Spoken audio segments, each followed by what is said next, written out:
it's been left, and the edges are clearly mowed to show people walking by that this is an area designated for biodiversity and the wildflowers that attract all the pollinators, and it really does look quite attractive come late spring, early summer. The species, we've got knapweeds, buttercups and yarrow species coming up there. There's also cowslips that are in flower now that have naturally colonised just because the area is left and not constantly mown down, so nothing can germinate. So this is a really positive area a place that Duncan was trialling out for other areas on campus. It's been, as we've walked down here, you'll see that we've passed a lot of areas where you think, oh yeah, that would lend itself to a wildflower strip, etc. And this one was, we're allowed to sort of do our first sort of practice on here. And before, Paul will probably remember, where's Paul? A lot of evergreen shrubs along here, then that was cleared, and it provided this bank for us to put down a basic seed mix. In terms of management, I'll be saying more about it in the workshop later if you'll come along to that, but ideally this should be topped going into the spring. But you'll see there you've got some knapweed, which has actually survived through the winter, which may actually be coming into flower early as well, so it could be providing some resources for bees and butterflies fairly early in the season as well. I showed a photo where there had been some digging earlier, and you can see it has been sort of landscaped back down, so it's just one of those opportunities that we want to deal with.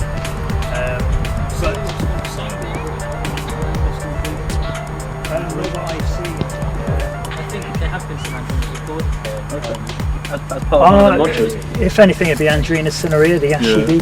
Yeah. So. I mean, this is the interesting thing about it. You mentioned bee hotels in your talk, but actually there's relatively few species that would use bee hotels. Whereas banks like this with sandy soil, because with most of our native species are ground nesting. We do have areas vertical banks on campus. Okay. Yeah. So as you can see along this road here, there are 3 Starling boxes. All the boxes are part of the campus nest box recording scheme. And the reason for the location of the Starling ones here is because they like the short grass, and where we've got a lot of it around the astroturf, so there's good forage for them as well. So over here we planted some Oricarias and Dixonia antarctica, and so we wanted species, paleobotanically old species, so these are some of the oldest ones we could get hold of. Couldn't get hold of a Willomi pine, they're too hard to get hold of, but that was was one of the ideas. So this has been done recently, the grounds team have all done that recently, and I think goes quite well in this setting as well, next to the pollen unit. So yeah, this is our Malvern meadow.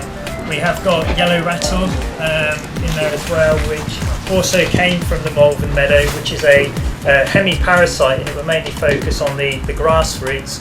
So the idea is that it reduces the abundance of the grasses and therefore increase the abundance of the wildflowers.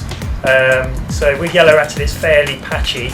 It's an annual species, but with time this is getting better and better. And like I said earlier, in a couple of weeks' time, the Emily Jordan Foundation, along with some of our students, will be putting in another sort of 100 plug plants into this area with different additional species to beef it up and enhance that biodiversity in other ways.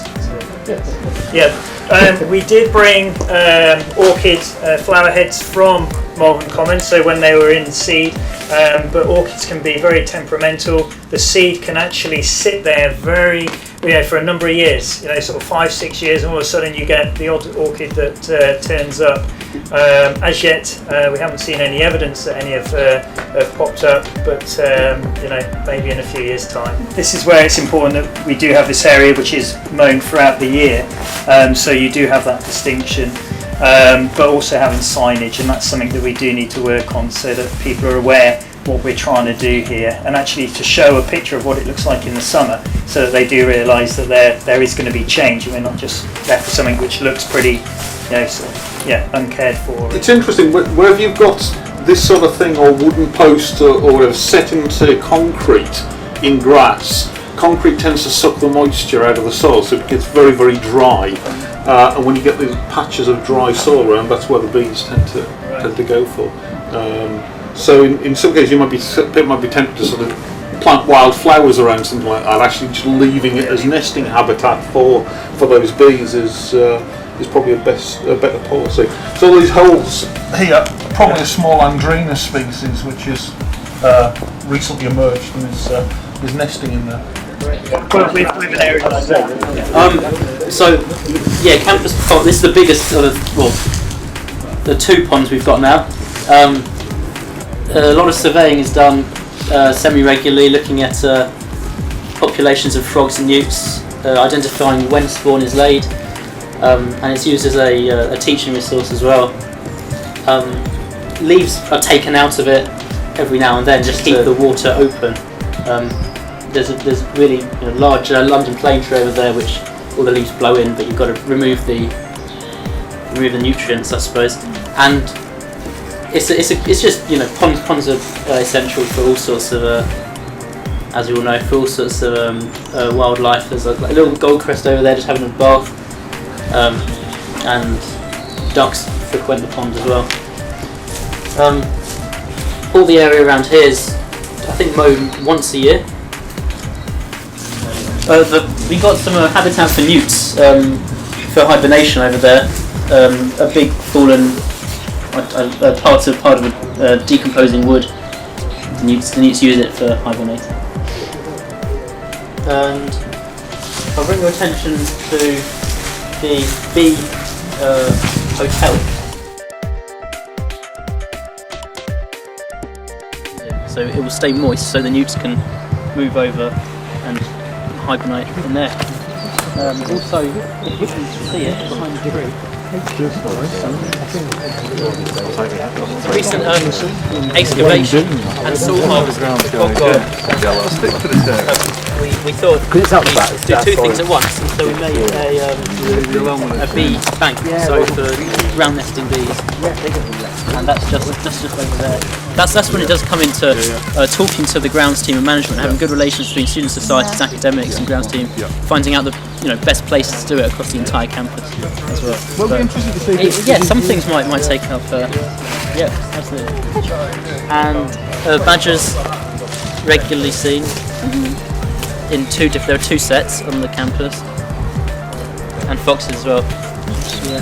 This area was also sown with the seed mix. So later on in the season, there should be some nice plants coming up. But we're thinking of re-sowing that area because of the disturbance with a new mix, and the area under the tree with a woodland mix because of the shading. At the moment, this may look like a bit of a bit of soil. I know it doesn't look that good. However, this is an ongoing project to create a bog garden where there was a dried up pond, and there was just kind of invasive species like sedge. There was full of sedge basically. So we removed all that, took out some of the water, and the soil was harvested from where the bee bank is, and so it will be planted with those species, ragged robin and yellow flag iris. Yeah. So we just need some rain now to actually. Yeah, because we got the area, but not the bog. So. Yeah. And because it's going to be a bog garden, we think that kind of it would retain moisture just because of the amount of soil. Yeah. There are some interesting owl species we've got on campus up there. If anyone's interested,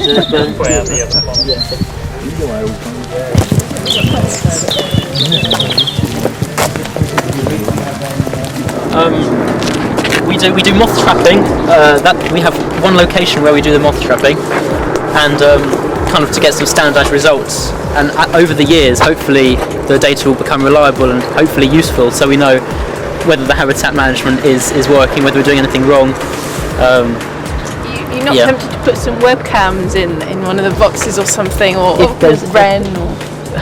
We do have a look in them when we're monitoring, but whether there's funding for webcams, I'm not sure. They do get good hits to websites if you've got webcams or things, so that could be part of your business case. Fantastic, yeah. About the ground nesting bees, there's Andrina cinerea Yeah. on a bank down there, and there's also the associated Nemada lathburiana. Okay. Interest. It's a scarce species in Worcestershire, so it's really great they have that. So, and it's also when the species have been identified, reporting them to the grounds team again, so that the area doesn't get completely obliterated when they're all coming out. That's another important thing. Okay, I think that's about it. We'll have to head back. Yeah, we'll have to head back now. So, thanks very much. Thank you. Okay.